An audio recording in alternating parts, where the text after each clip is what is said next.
வணக்கம். நீங்கள் கொள்வது நியூஸ் ஃபர்ஸ்டின் காலை நேர பிரதான செய்தியுடன் விரிவான செய்திகளுக்கு செல்லும் முன்னர் முதலில் இன்றைய தலைப்புச் செய்திகள். அனர்த்தங்களினால் பாதிக்கப்பட்ட 12,000க்கும் அதிகமான மக்கள் தொடர்ந்து முகாம்களில். நாட்டின் பல பகுதிகளில் இன்றும் கடும் மழை பெய்யக்கூடிய சாத்தியம். அரசியலமைப்பு சீர்திருத்தம் தொடர்பான மக்களின் கருத்துக்களை கேட்டறியும் குழுவின் அறிக்கை இன்று சபாநாயகரிடம் கையளிப்பு.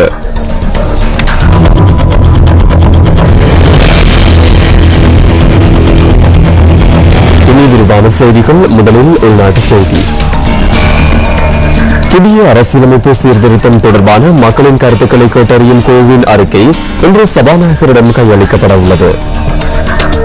இன்று காலை 10:30 அளவில் அறிக்கை கையளிக்கப்பட உள்ளதாக குழுவின் தலைவர் சட்டத்தரணி லால் விஜயநாயக்க தெரிவித்துள்ளார். இதேவேளை இந்த அறிக்கை பிரதமர் ரணில் விக்ரமசிங்கவிடம் நேற்று கையளிக்கப்பட்டது. ஹெரோயினை விழுங்கிய நிலையில் நாட்டிற்கு வருகை தந்த பாகிஸ்தான் பெண்கள் இருவர் கட்நாயக்க விமான நிலையத்தில் போலீஸ் போதைப்பொருள் ஒழிப்பு பிரிவினரால் கைது செய்யப்பட்டுள்ளனர். நேற்று காலை இவர்கள் நாட்டை வந்தடைந்துள்ளதாக போலீசார் தெரிவித்தனர். ஹெரோயின் அடங்கிய வில்லைகளை உடலில் இருந்து அகற்றுவதற்கு குறித்த பெண்கள் இருவரையும் நீர்கொழும்பு வைத்தியசாலையில் அனுமதித்துள்ளதாக போலீசார் குறிப்பிட்டனர். கொழும்பு சிறைச்சாலையில் இருந்து அழைத்துச் செல்லப்பட்ட கைதி ஒருவர் போலீஸ் உத்தியோகத்தர் ஒருவரை கூறிய ஆயுதத்தால் தாக்கிய சம்பவம் தொடர்பில் விசாரணைகள் ஆரம்பிக்கப்பட்டுள்ளன.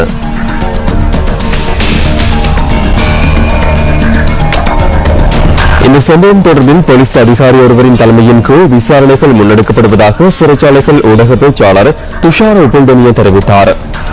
காயமடைந்த போலீஸ் உத்தியோகத்தர் ஹோமகம் வைத்தியசாலையில் அனுமதிக்கப்பட்டுள்ளதாகவும் அவர் மேலும் குறிப்பிட்டார். நாட்டில் நிலவிய சீரற்ற வானிலையினால் சேதமடைந்த வீடுகள் தொடர்பில் கணக்கெடுப்புகள் ஆரம்பிக்கப்பட உள்ளன. முற்றாக சேதமடைந்த வீடுகள், பகுதி அளவில் சேதமடைந்த வீடுகள் மற்றும் சிறிய அளவில் சேதமடைந்த வீடுகள் என வெவ்வேறாக இந்த கணக்கெடுப்பு முன்னெடுக்கப்பட உள்ளதாக தேசிய வீடமைப்பு அதிகார சபை தெரிவித்துள்ளது. இந்த கணக்கெடுப்புகளை அடிப்படையாக கொண்டு வீடுகளை மேல் நிர்மாணிப்பதற்கு நிதி வழங்க உள்ளதாக தேசிய வீடமைப்பு அதிகார சபையின் தலைவர் லக்விஜய சாகர கலன்சூரிய தெரிவித்துள்ளார். இதேவேளை எதிர்வரும் காலத்தில் இயற்கை அனர்த்தங்களினால் பாதிக்கப்படக்கூடிய இடங்களில் வீடுகளை நிர்மாணிக்காதிருக்க தீர்மானிக்கப்பட்டுள்ளதாக அவர் மேலும் கூறியுள்ளார். வெள்ளத்தினால் பாதிக்கப்பட்ட கொரோனாவை கொட்டியாவத்த முல்லேரியா ஆகிய பிரதேசங்களில் உள்ள குப்பைகளை அகற்றுவதற்கு இன்றைய தினத்திற்குள் நடவடிக்கை எடுக்கப்படும் என மாகாண சபைகள் மற்றும் உள்ளூராட்சி அமைச்சு தெரிவித்துள்ளது. எதிர்வரும் 5 நாட்களுக்குள் குப்பைகளை முற்றாக அகற்றுவதற்கு நடவடிக்கை எடுத்துள்ளதாக அமைச்சின் செயலாளர் கமல் பத்மசிறி கூறியுள்ளார். நீண்ட நாட்களாக குப்பைகளை அகற்றாமை தொடர்பில் நியூஸ் ஃபர்ஸ்ட் அமைச்சின் செயலாளரிடம் வினவியது. மக்களின் வீடுகளில் தேங்கியுள்ள நீர் வடிந்தோடும் வரையிலும் குப்பைகளை அகற்ற இயலாது என அவர் தெரிவித்துள்ளார். இன்றைய தினம் முன்னெடுக்கப்பட உள்ள துப்புரவு நடவடிக்கைகளுக்கு 39 டிப்பர் வாகனங்களும் 10 பெக்கோ இயந்திரங்களும் 23 டிராக்டர்களும் ஈடுபடுத்தப்பட உள்ளதாக அவர் தெரிவித்தார். அதிக மழையினால் ஏற்பட்டுள்ள வெள்ளம் மற்றும் மண் சரிவினால் பாதிக்கப்பட்ட 12,000க்கும் அதிகமானோர் தொடர்ந்தும் தற்காலிக முகாம்களில் தங்க வைக்கப்பட்டுள்ளதாக இடர் முகாமைத்துவ நிலையம் குறிப்பிட்டுள்ளது. தொடர்ச்சியாக மழை பெய்து வருவதால் நீர்த்தேக்கங்களின் நீர்மட்டம் குறைவடைவதில்லை எனவும் நிலையத்தின் உதவி பணிப்பாளர் பிரதீப் கொடுப்பிலே குறிப்பிட்டுள்ளார். இதனால் நீர்த்தேக்கங்களின் இருமருங்கிலும் வசிக்கும் மக்கள் அவதானத்துடன் இருக்குமாறும் நிலையத்தின் உதவி பணிப்பாளர் அறிவுறுத்தியுள்ளார். மேலும் 117 மற்றும் 26700002 ஆகிய தொலைபேசி இலக்கங்களுடன் தொடர்பு கொண்டு தமது பிரச்சினைகளில் ஏற்பட்டுள்ள அனர்த்தங்கள் குறித்து அறிவிக்க முடியும் எனவும் இடர் முகாமைத்துவ நிலையத்தின் உதவி பணிப்பாளர் குறிப்பிட்டார். இதேவேளை 5 மாவட்டங்களுக்கு தொடர்ந்து மண் சரிவு எச்சரிக்கை விடுக்கப்பட்டுள்ளதாக தேசிய கட்டட ஆய்வு நிலையம் தெரிவித்துள்ளது.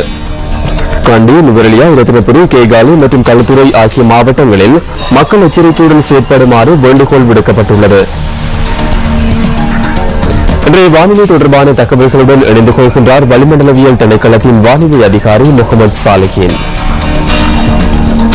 மத்திய சப்ரகமுவ மேல், வடமேல் மற்றும் தென் மாகாணங்களிலும் மன்னார் மாவட்டத்தின் பல இடங்களிலும் அடிக்கடி மழை அல்லது இடியுடன் கூடிய மழை பெய்யக்கூடும். சில இடங்களில் சுமார் 75 மில்லிமீட்டர் வரையிலான ஓரளவு பலத்த மழை பெய்யக்கூடும். கிழக்கு மற்றும் ஊவா மாகாணங்களில் சில இடங்களில் பிற்பகல் 2 மணிக்கு பின்னர் மழை அல்லது இடியுடன் கூடிய மழை பெய்யக்கூடும். நாடு முழுவதிலும் குறிப்பாக மத்திய மலைப்பிரதேசத்தின் மேற்கு சரிவுகளிலும் நாட்டை சூழவுள்ள கடல் பிராந்தியங்களிலும் இடைக்கால இடைக்கிடையே பலத்த காற்று வீசக்கூடும். கடல் பிராந்தியங்களை பொறுத்தவரையில் புத்தளம் தொடக்கம் கொழும்பு காலி ஊடாக ஹம்பாந்தோட்டை வரையான கடல் பிராந்தியங்களில் அடிக்கடி மழை அல்லது இடியுடன் கூடிய மழை பெய்யக்கூடும். கிழக்கு கடல் பிராந்தியங்களில் சில இடங்களிலும் மழை அல்லது இடியுடன் கூடிய மழை பெய்யக்கூடும். காற்று மணித்தியாலத்துக்கு 30 முதல் 40 கிலோமீட்டர் வேகத்தில் தென்மேற்கு திசையில் இருந்து வீசும். புத்தளம் தொடக்கம் மன்னார் காங்கேசன்துறை ஊடாக திருகோணமலை வரையான அத்துடன் மட்டக்களப்பு தொடக்கம் பத்துவில் ஊடாக ஹம்பாந்தோட்டை வரையான கடல் பிராந்தியங்களில் காற்றின் வேகமானது அடிக்கடி மணித்தியாலத்துக்கு 60 கிலோமீட்டரிலும் அதிகரித்த வேகத்தில் வீசக்கூடும். இவ்வாறான சந்தர்ப்பங்களில் குறிப்பிட்ட கடல் பிரதேசங்கள் மிகவும் கொந்தளிப்பாக காணப்படும். இதேவேளை நாட்டை சூழவுள்ள ஏனைய கடல் பிரதேசங்களில் காற்றின் வேகமானது மணித்தியாலத்துக்கு 50 முதல் 60 கிலோமீட்டரிலும் அதிகரித்த வேகத்தில் வீசும் சந்தர்ப்பங்களில் கடல் பிரதேசங்கள் இடைக்கிடையே கொந்தளிப்பான நிலையில் காணப்படும்.